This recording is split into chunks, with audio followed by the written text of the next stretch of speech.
here with Jason Crabb. You know, I love talking to you. You are one of my favorite people, but don't tell all the other people. I'm tired of that. I'm gonna let everybody know that I'm finally a favorite of somebody's. Do you know, I loved so much. The Devil Words were so crazy, that red carpet. And then I saw you and you gave me the best Jason Crabb hug ever. And it felt like everything was right in the world again. You know what? Just kind of, you know what I mean? If you're going to hug, make it count. And your hugs count. I'm so glad. I'm so glad you feel that way. I think it's important. An embrace is wonderful. It feels warm. It's godly. You know, especially with COVID that's going on. My Lord, I'm so glad we get to, you know what I mean? Yes. I've missed that so much. And I love, that was my first red carpet since COVID. So it just felt everything was right again. It felt good, didn't it? We had a good time. It did. And I'm going to get to your new music, but when we're talking about Devil Words, haven't you won like 100 Devil Words in your career or something like that? Well, now I wouldn't say 100. Now, but God, it's 22, I think, is the actual number. Actually, well, it's 25 altogether. I'm not counting. Okay, I'm not counting at all, but it's 25. 25. Not that you're counting. Okay. No. Right. How do you even assess that in your life? Because you started with the Crabb family, now you're the solo artist, and your career has just exploded. How do you even reconcile that in your brain? You know what? Here's the deal. I deal with stuff, me, every day. I know me really well. I know the mess that I am. I know how unprofessional I am at a lot of things. And God has given me an opportunity to act like I know what I'm doing at one thing, and that is music. And so I'm just honing in on that. I'm loving it. I'm thankful for it. But I know where I came from. My goodness, I came from Beaver Dam, Kentucky. Do you know how country that is? No, but I'm guessing it sounds very country. I mean, the beavers, they only got one tooth and half a tail. That's how country it is. I love it. And I think you told me when I first interviewed you with Jay DeMarcus at Red Street Records. Yeah. I think you still do, you do the household stuff when you're home. You don't get a pass. No.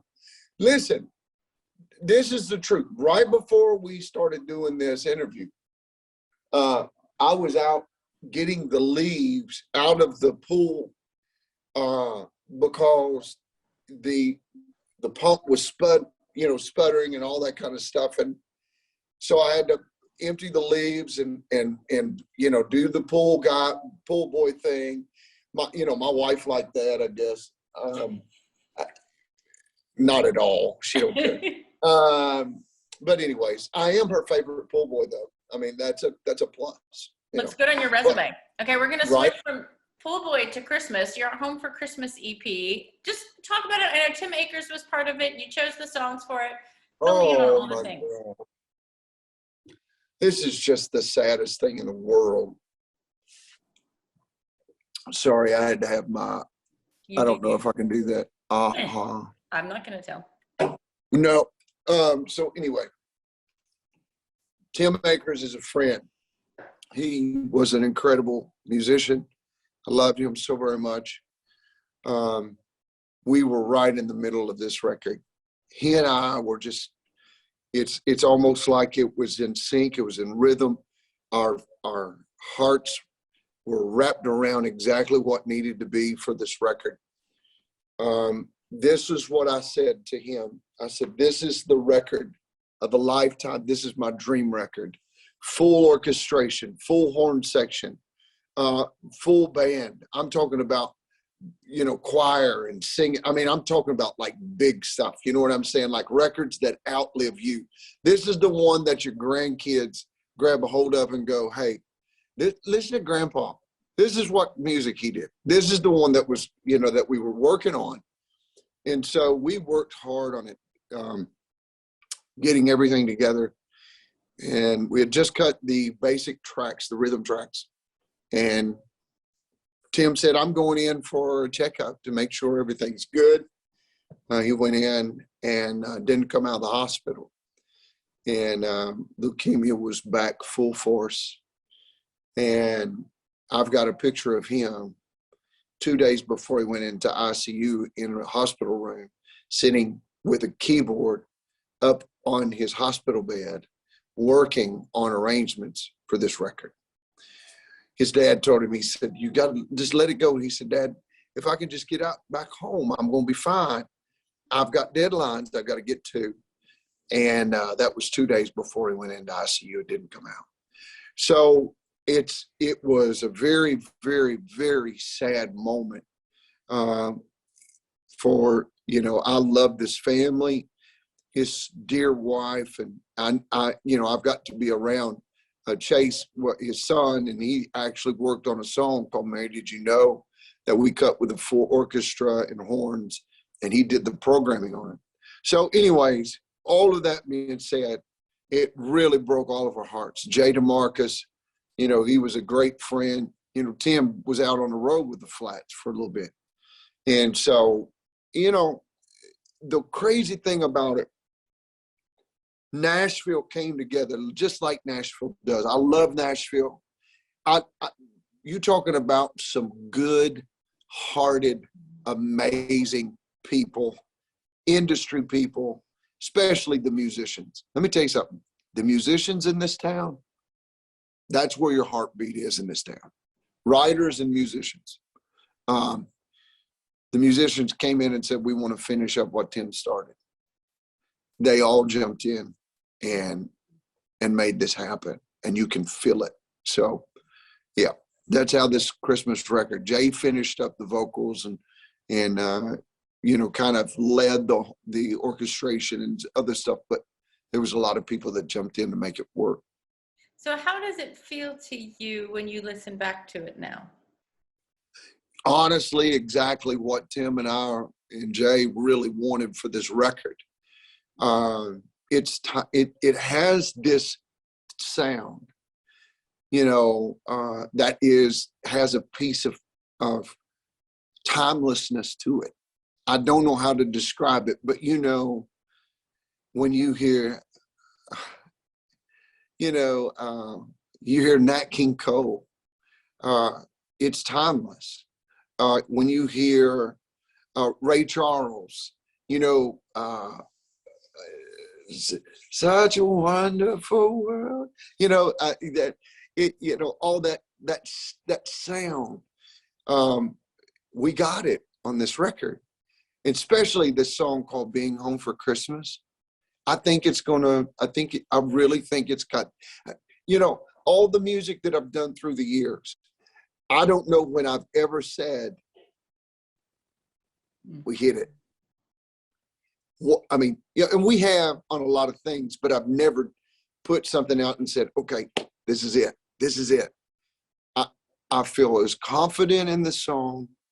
I feel as confident in this record as anything I've ever done in my whole life. And I'm very excited to have gotten to do this with Red Street and all the guys. Awesome. So you also just had a hit single, which I think is still climbing, Just As I Am. Can you talk about that song and also what is coming up next for you with music, Jason Crabb? Ooh-wee, Just As I Am. Man. Great song. I just want to say thank you. Thank you. Sirius XM, the message, loves it. Thank you for loving me. You know, I mean, how can you, it's just so simple. It's so right. We look at our lives. We look at our families. We look at everything that God has touched. And we go, I just want to say thank you, you know, for loving me, you know. And so, just as I am, you know, that could. So anyway, it is, my voice is a little shot. It's got a little rasp to it, but I don't know. I kind of like it. I might go record something today. It feels right. You oughta. I like it. Feels a little smoky today, doesn't it? And you're not going to go smoke something, so. No, I'm just talking about. I know. You know what I mean. I got you. So how are things with Jay DeMarcus and over there at your beautiful record label? here's what I'm going to say. Jay is one of the classiest guys I've ever been around in my whole life. Here's what I like about Jay. He's a friend, number one. Before records, before music, before record deals, before all of that, he's my friend. And some say that might be bad and good all at the same time. But I think it's really, really great, because here's why. I think we kind of know each other. We know what we expect out of each other because we know each other's character. We know what we expect out of each other.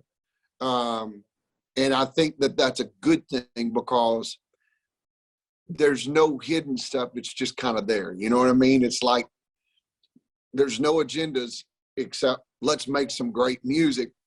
And I love that. I love his family so very much. Oh my gosh. Allison and his sweet little kids, they're just darlings, and they're little dogs and such.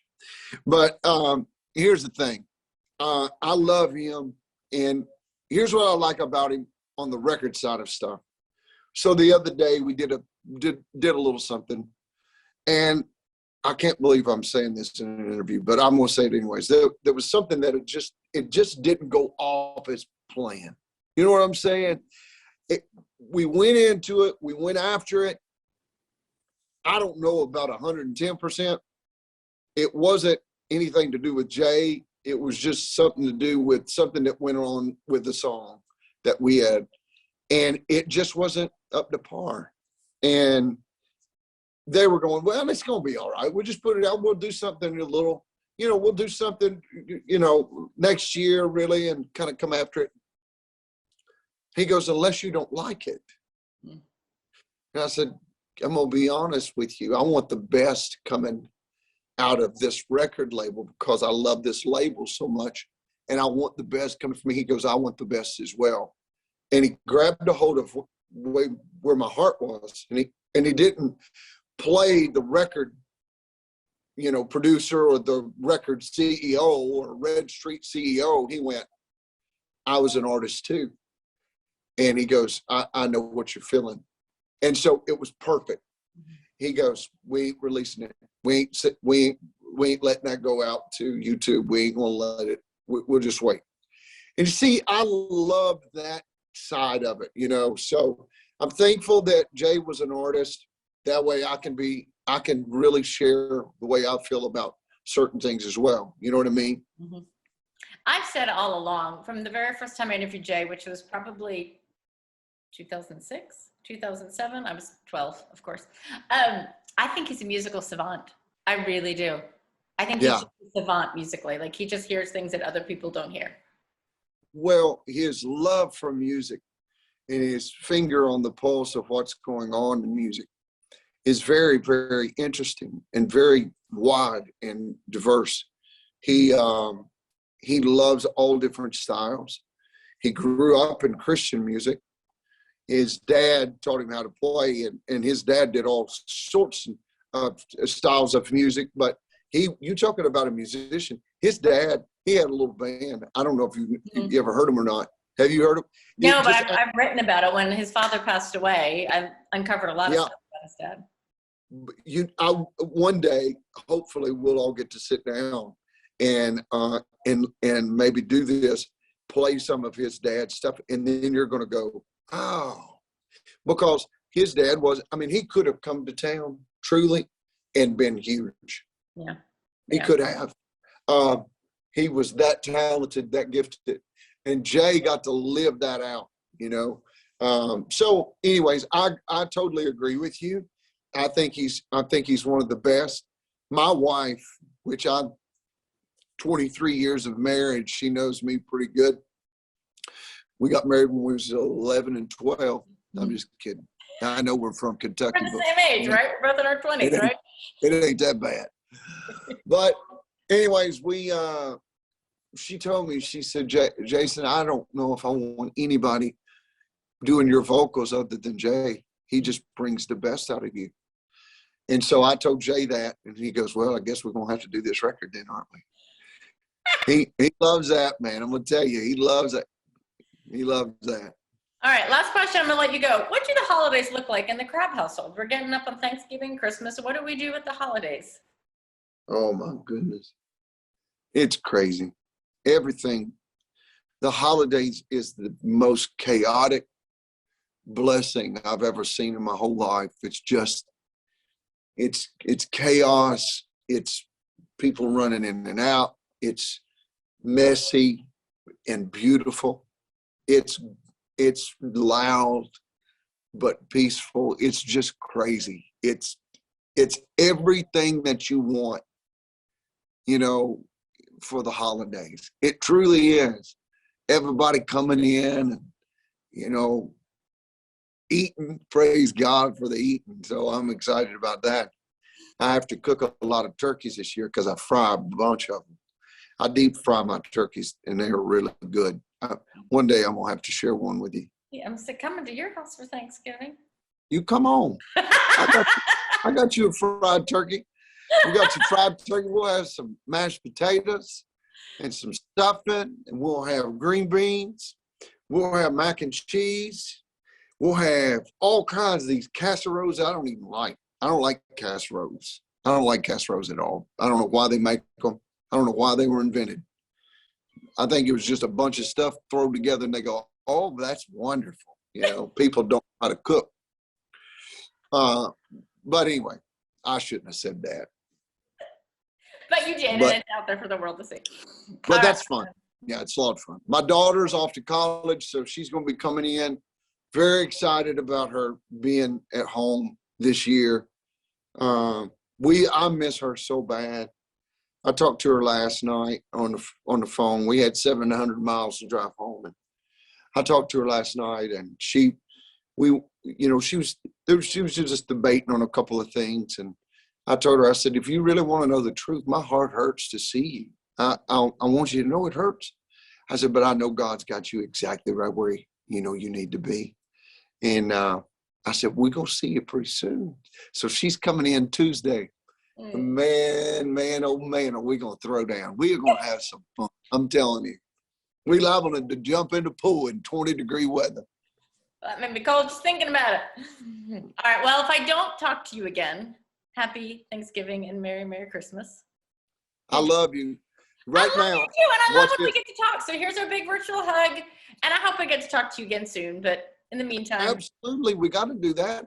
Yeah, maybe next time we'll do it in person because those are always fun.